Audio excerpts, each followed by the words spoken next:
spending a couple of days riding the Kawasaki Z650 on the press launch the other day, it quickly became apparent to me that this bike is a prime challenger to the Yamaha MT-07 as the best naked bike for A2 licence holders. But which way should you go if you're looking for some good value, great fun, naked motorcycle thrills, and you ride on a restricted licence? To start with, let's take a look at some of the headline specs for each of these bikes.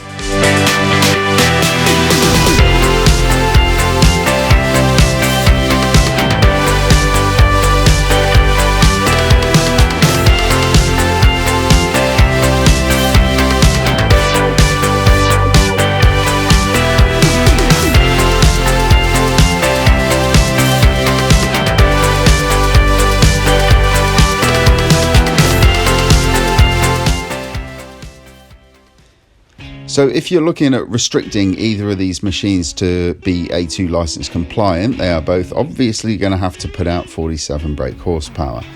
But what about when you pass your test? Well, the Kawasaki Z650 will produce 68 brake horsepower, while the MT-07 with its cross-plane twin-cylinder engine will put out 72 brake horsepower. Outright power isn't the full story here though, it's more of a headline number, and the torque figures for each bike are equally as close, with 64 Newton meters or 47 foot-pound for the Kawasaki and 68 Newton meters or 50 foot-pound for the Yamaha. After riding both engines for thousands of miles, I would still be very hard pushed to choose between them. The Kawasaki engine has an old school buzz to it and an eagerness to rev that only comes from having the crankpins set at 180 degrees. The Yamaha though is blessed with a 270 degree crank, meaning that it thrums its way up to the rev line in a totally different way to the Kawasaki. As I said, choosing between these two engines is going to be very, very tough.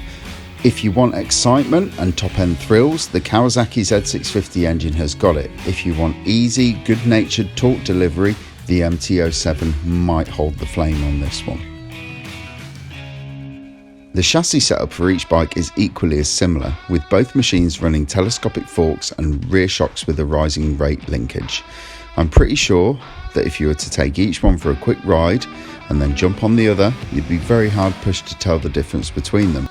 If anything would make me sway one way or the other on this one, I did find the Kawasaki to be more comfortable over long distance and with a more supportive ergonomic setup for sportier riding.